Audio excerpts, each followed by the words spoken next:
ನಾಳೆ ದೆಹಲಿಯಲ್ಲಿ ಕಾಂಗ್ರೆಸ್ನ ಬಹುತೇಕ ಎಲ್ಲ ಸಂಸದರು ಸಚಿವರು ಹಾಗೂ ಕರ್ನಾಟಕ ಸರ್ಕಾರದ ಬಹುತೇಕ ಸಂಪುಟ ಸಹೋದ್ಯೋಗಿಗಳು ಸೇರಿದಂತೆ ಶಾಸಕರುಗಳು ಸತ್ಯಾಗ್ರಹವನ್ನ ಜಂತರ್ ಮಂತರ್ನಲ್ಲಿ ಹಮ್ಮಿಕೊಂಡಿದ್ದಾರೆ. ಮುಖ್ಯವಾಗಿ ಕೇಂದ್ರ ಸರ್ಕಾರದಿಂದ ಅನುದಾನದ ತಾರತಮ್ಯ ಉಂಟಾಗಿದೆ ಅನ್ನೋದರ ಬಗ್ಗೆ ಈ ಹಿಂದೆ ಧ್ವನಿ ಎದ್ದಿತ್ತು. ಸಂಸದ ಸುರೇಶ್ ಅವರು ಈ ಧ್ವನಿಯನ್ನು ಎತ್ತಿದ್ರು. ಈ ಕುರಿತಾಗಿ ಮಾತನಾಡೋದಕ್ಕೆ ನಮ್ಮ ಜೊತೆ ಸಚಿವರಾದಂತಹ ಭೈರತಿ ಸುರೇಶ್ ಅವರಿದ್ದಾರೆ. ಸರ್, ಈಗ ನಾಳಿನ ಪ್ರತಿಭಟನೆಗೆ ಬಂದಿದ್ದೀರಿ. ಸೊ ಕೇವಲ ಅನುದಾನದ ವಿಚಾರ ಮಾತ್ರ, ಬೇರೆ ಏನಾದ್ರೂ ಬೇಡಿಕೆಗಳಿದೆಯಾ ಅಂತ? ಬೇರೆ ಏನು ನಮ್ದು ಬೇಡಿಕೆ ಇಲ್ಲ. ಅನುದಾನದ ವಿಚಾರವನ್ನು ಇಟ್ಕೊಂಡೇ ನಾವೀಗ ಇಲ್ಲಿ ಪ್ರತಿಭಟನೆ ಮಾಡಕ್ ಬಂದಿರುವಂತದ್ದು. ನಮ್ಮ ಹೆಚ್ಚು ಕಡಿಮೆ 50,000 ಕೋಟಿ ರೂಪಾಯಿಗಳು ಕೇಂದ್ರ ಸರ್ಕಾರದಿಂದ ರಾಜ್ಯ ಸರ್ಕಾರಕ್ಕೆ, ಕರ್ನಾಟಕ ಸರ್ಕಾರಕ್ಕೆ ಬರಬೇಕಾದ ಹಣವನ್ನು ಬಾಕಿ ಇಟ್ಕೊಂಡಿದ್ದಾರೆ.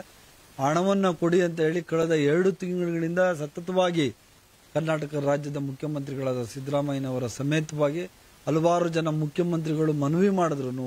ಇವತ್ತಿನವರೆಗೂ ಕೇಂದ್ರ ಸರ್ಕಾರ ಅದಕ್ಕೆ ಸ್ಪಂದನೆ ಮಾಡಿಲ್ಲ.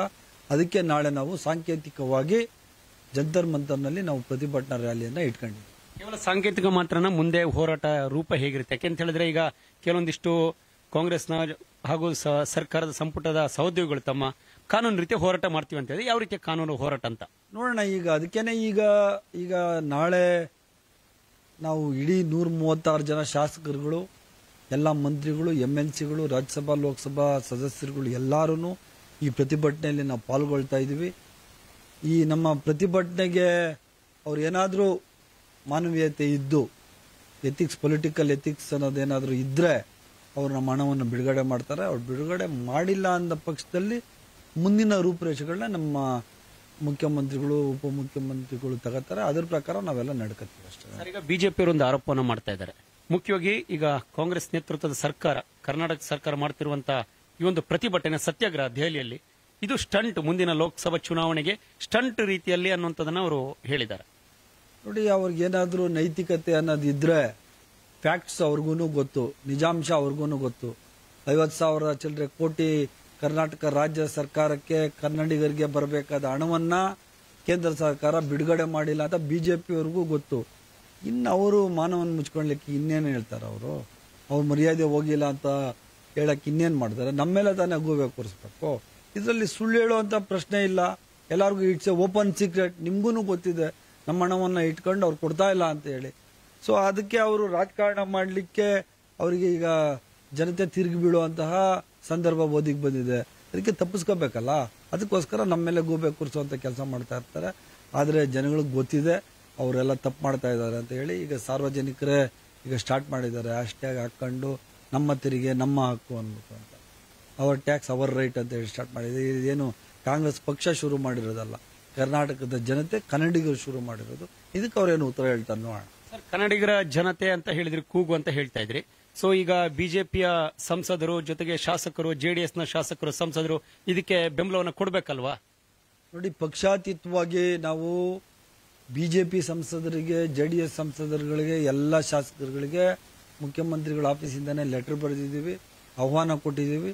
ಕರ್ನಾಟಕ ಜನತೆಯ ಪ್ರೀತಿ ವಿಶ್ವಾಸವನ್ನ ಉಳಿಸ್ಕೋಬೇಕು ಅಂದ್ರೆ ಪಕ್ಷಾತೀತವಾಗಿ ನಾಳೆ ನಡೆಯುವಂತಹ ಈ ಪ್ರತಿಭಟನಾ ರ್ಯಾಲಿಯಲ್ಲಿ ಅವರು ಸಹ ಪಾಲ್ಗೊಳ್ಬೇಕು ಅನ್ನೋದು ನನ್ನ ಆಗ್ರಹ.